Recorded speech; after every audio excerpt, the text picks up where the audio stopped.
Hey guys, what's up? Welcome to Questionable Log. I'm Taylor Stahl, I'm Carson Marsh. And I'm Sebastian Natashi. and we're going to talk about this past weekend's games. Carson, you want to start us off with the Eagles game? Yep. So Giants Eagles. Eagles came back after a good Giants performance, and I think we all covered. Oh no, me and Seb hit the Eagles money line, and Taylor ran away from this game. Yeah. Seb, is there anything in the game that stood out to you? Man, what a bad game, honestly. I was not having a great time watching it. And when there's other stuff on it, the Dodgers game, or that was an off night, I think, for The debate. The debate's on. The debate was on. Yeah, watch that, and then you flip over to the game, and you're like, dang. But the Eagles took care of business. I guess you could say they go to 2-4-1. I think number one in that NFC East. They got it done when they needed to. I guess Carson Wentz down the sideline to Boston Scott to close out that game, but not an impressive performance from the Eagles. And I don't know, the Giants, we weren't expecting much, but they stuck in there. They almost came out the W. But this division, man, I don't even know what else to say, because the Cowboys looked terrible. They got blown out, and who's gonna step up and make this division a little more respectable? Yeah, I think that's the question everybody's asking themselves right now, and I think it's going to come down to the Washington football team and the Eagles. I would probably lean Eagles right now. I'm sure there's some bets of who you could take, but I'm just going to say Eagles by default. I don't know, Taylor, what do you think about this division and who's going to win it? I would have said the Washington football team, like probably last year or the year before, but honestly, I would have to lean towards the Eagles too. I mean, I don't really see any other team I don't know. This division is super just like not exciting to watch anymore, or I don't even really remember if it ever was, but I'm just like I don't know. I don't even know. It's certainly a toss-up, but after Washington's 25-3, I think it was 25-3 win against the Cowboys, you got to think the Mike McCarthy era is a one and done, and at this point, I feel like if you're the Cowboys, you might as well just trade everybody except for Dak and start over. But I don't know if that's on Jerry's schedule, so we'll see. There's all those reports, too, of, like, the players saying that Mike McCarthy and his staff just don't know what they're doing and, like, are fully unprepared for the games, like anonymous players saying that. And it's week 5 or 6 if that's already coming out. Yeah. They're struggling in Dallas. They're struggling everywhere in the NFC East. So, but we'll move on from them and let's jump into a better game. Yes. Let's talk about some Titans and Steelers. 2 5-0 teams. CJ, we both took the Steelers, I believe, which I took the Steelers too. And Taylor ended up being a great pick because of Stephen Gostkowski. Normally fires in field goals from everywhere. We've seen him do it on the Patriots in the clutch, but from 40 yards out, I believe, with 14 seconds left, misses it wide right. What do you think happened in that game, CJ, besides the missed field goal that let the Steelers come out on top? Well, I mean, it's almost like watching this game was like watching a preview of what's going to be in the playoffs. I can totally see these two teams meeting in the playoffs. And I said last week on our Thursday show that Ryan Tannehill has been playing for real these past 2 years. I mean, they were driving down the field, down 3 with 50 seconds left, firing the balls. And, the offense was moving. They looked good. I mean, other than that 40-yard missed kick, I think they still look like a great team. But, Ben obviously didn't have his best day, but the Steelers improved to the only unbeaten team in the NFL at 6-0. I'm looking forward to this matchup in the playoffs. But as far as I'm concerned, that game was a kick away from going the Titans' way. So started out at plus 110, got bet down to like around even odds. And I'm excited to see this matchup excel in the future. If anything, this is exactly how we thought that this game was gonna go. Like it wasn't gonna be it was gonna be close. We all knew that it was gonna be a nail biter. Like it could have gone either way for sure. It's unfortunate that the Titans had to lose it on such a silly little situation that should have been an easy, easy, not an easy win, but that should have been an easy extra points. So I think it went exactly how it was we thought it was. And I think that in the future, I think it's going to be the same exact thing. It could go either way, and it's just going to come down to who performs the best and doesn't make those little mistakes. Yeah. If anything, it showed both teams are for real. Yeah. The Titans were missing Taylor Lewan. I don't know how to say his last name for sure, but they're starting left tackle, couple-time Pro Bowler, very good. He's out. I'm not sure for how long, but he was out for that game. He's been out for a couple weeks, so they're missing him. If they get him back later in the season, obviously could be a different story. But, you know, they still got a lot of guys. Derrick Henry had another great game. Like you said, Ryan Tannehill can AJ still Brown. ball well. Yeah, so they're not too worried. Obviously, you always want to come out on top, but they'll move on from this one and not feel too bad. And hopefully they can get their kicking situation under control, because Gostowski has not been the player he was on New England even last year, and he's been having a bad year. So hopefully they don't have to put themselves in that situation further down the line, because it looks like they're already playoff locks at this point. Granted, some epic collapse, but I mean, they were down 20-3 at one point, came all the way back. It just shows that this team has great leaders in Ryan Tannehill and Mike Vrabel. And as long as Big Ben plays to the level that we associate Big Ben to play with, Hall of Fame level, I don't think the Steelers should worry. But they got a couple tight games coming up on their schedule. They might drop one. But looking forward to that, and I'm sure we'll talk about that in the next couple of weeks. Yeah, CJ, you want to talk about your Michigan game? Yeah, so Michigan -3.5 against PJ Fleck's Minnesota squad. We told you guys -3.5 or minus. There was a couple various lines. There was -2, -2.5, -3. Kept going back and forth. Minnesota got out to an early 7-0 lead from a blocked kick, and from there, Joe Milton, the 6'5" quarterback for Michigan, he looked good. I mean, they had a lot of design runs for him. He had some missed targets and miscommunications with Michigan is a more talented team, and the talent ultimately came through in a situation like this. I mean, they're playing in Minnesota. They got no crowd. You take that factor out, and Michigan had a great game. That's solid. That's like, I think so far in football, we had all dubs, right? Yeah. On No, our we had a sides. good week. We had a good week, yeah, for sure.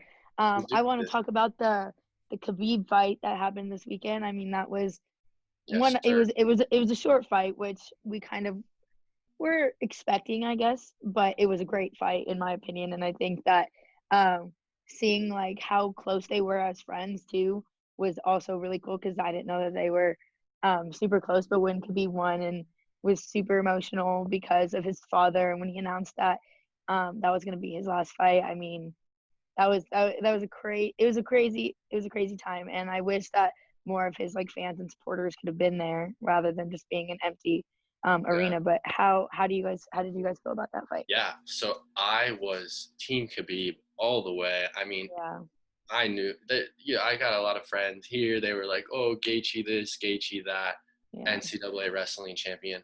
Like I told them, Khabib doesn't even know what the NCAA is. It means nothing to him. And he just destroyed him, to be quite honest. The first round, obviously, Gaethje stayed in it.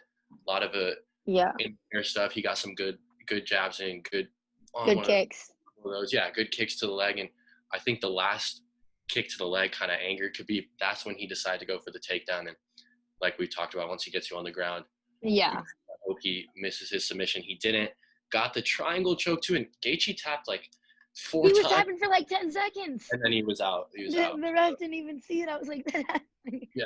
I mean, this poor guy's like going limp as he. Gaethje, that was crazy. He's in a good spot now. He'll probably be the number one contender to be able to. He'll get the first fight of the belt, which is good for him. Like he said after the fight, I'll be ready to go in 6 to 8 weeks. I got choked out. I didn't get beat up. So exactly. Dominant from Khabib. Obviously, really sad to see him go, but no better way to go out than on top. That was super cool. And super awesome for his dad. I know obviously how much it means to him, and his, like he said, his mom didn't even want him to fight without his dad. So I mean, I gained the chills just talking about it right now. I know, it was crazy. That was a great moment. You could tell too. You could tell like the entire time, like how he wasn't getting tired. Like that wasn't even an option. Like he was fighting to the death at that point, because compared to Gaethje, Gaethje looked like he was. I mean, incredible fighter, but like looked like he was out of breath after the first 10 seconds, and Khabib was like absolutely like all gas, no brakes, and like you could totally tell. And I think it was fantastic. I think it was a great fight, and I think that Gaethje, it was very close to a fair match until you get taken down. Like once, like we talked about, once Khabib has you like on the ground, like there's no coming up. So on their feet, I think it was pretty solid. Yeah, and as you said with the NCAA championship, Justin Gaethje was born when growing up, he was fighting other kids, and Khabib's out there wrestling grizzly bears. Swimming up in Middle of, freezing rivers. somewhere in the middle of Russia. It's His different. nickname is He's still the actually- Eagle, though. It's not Yeah. the bear. He's the Eagle. He's Wow. different. He's soaring high right now. So He's so 300, high. I think we all hit it. I'm actually surprised the line was that low, but you got against Khabib. Hey, me and my friend made bets on Khabib round 3 submission, round 4 submission, and decision, and at plus 1,000 odds, and we were just that close to that. So Wow, we that's missed nuts. that one. That might be our bad bet of the week. Your bad bet of the week. My And then Taylor, I don't know if you want to tell the audience where you're at right now, but I think it's a perfect segue into our. It's like a hotel room, if anything. Yeah, it's definitely not my usual place. I'm actually in Arlington, Texas right now, about to get ready to go to Game 6 tonight for the Dodgers. Hopefully we see a dub. The So Dodgers, subtle flex. the Dodgers flew questionable lockout to the World Series to cover them. Yeah. It's, We want to give Corey them a Seager quick did. It was shout out. Seager. We want to give them a quick shout out. Shout out to the Dodgers players. Shout out to Corey Seager who flew me out. Yeah. But yeah, the last couple games, game 3, 4, and 5, were this Friday, Saturday, Sunday, I think. Crazy games, crazy series. But honestly, you wouldn't want a World Series any other way. This is just neck and neck. Dodgers are going into tonight with a 1-game lead. Hopefully, they take the dub tonight and everything's over. But a Game 7 would be nice. But those last 3 games were nuts. Do you guys want to talk about it? Because I have way too much to say. Yeah, I think we started our recap on Thursday was for Game 3, which we bet the over under being 7.5. I took the under. CJ took the over. Taylor, would you? I think I recommended taking the under because I don't bet, but I was definitely would have taken the under on a Game 3. Yeah, it was 6-1 going to the 9th. Dodgers. We'll just throw Kenley Jansen out there. Gives up a home run, 6-2 over hits. So that's a tough one. But they still managed to pull out the dub in that one, obviously. And now that we're going in 3-2, CJ, are you feeling a little worried? Florida team might take another L to an LA team. I don't know. Hopefully. Well, I find consolation in the fact that I'm not from Tampa, and I find consolation that I do live in Los Angeles. So I'm going to Dodgers close it out tonight. I wouldn't want to send any negative energy if Taylor flew all the way out there. So I'm gonna have to also send some positive energy over to your bet, Seb, on that. Thank you. Game 6 Dodgers bet at plus 350. 350, Yeah. which was a great bet in hindsight. Almost like my Heat to win the East bet at plus 800, but a little less. But you gotta choose your battles, and I'm not going against the Dodgers tonight, nor would I in Game 7 if it went. Wait, can we talk about Game 4 though? The last play, 2 outs. I don't really want to talk about that. Like, honestly. I mean, that was I can't get out of my head though. I don't understand how that happened. Like, I think it happened so that I could come out here for Game 6. Personally, I think it So was. that I would win money. Yeah, I think so. Yeah, too. that's definitely what it's for. Yeah, because you bet for Game 6. But that was just like the Maybe they're- crazy, most anxiety-filled 3 minutes of my entire life. I don't understand how that happened. I was like, I couldn't even. I took off my shirt, but I didn't scream or anything because I was just. I was like, I actually understand exactly. Okay. Also, if they lose, which they just won't, that manager is going bye-byes. oh yeah, Dave Roberts is back. Bye-byes. That play summed up 2020. That was what 100%.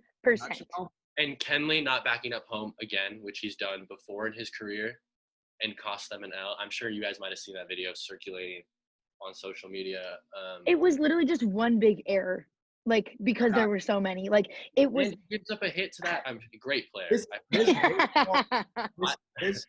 This baseball season has been nothing short of electric, and Yeah, that was from a Dodgers fan perspective. You might obviously not find it as electrifying as me, but that was a great finish, and I'm sure the live odds, with 2 outs left, were probably Oh my I don't god. even know what they were, but they were Yeah. like plus 500 or something. Yeah. Oh So, yeah, easily. Shout out to the live bettors who are ballsy enough to take that.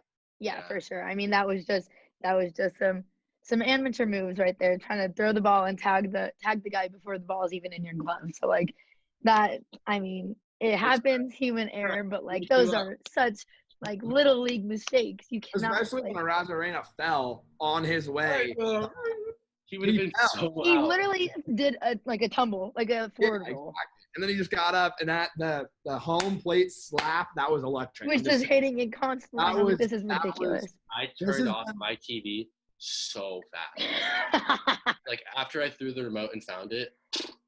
Oh, I couldn't believe it. I literally couldn't believe it. but we're good Also, now.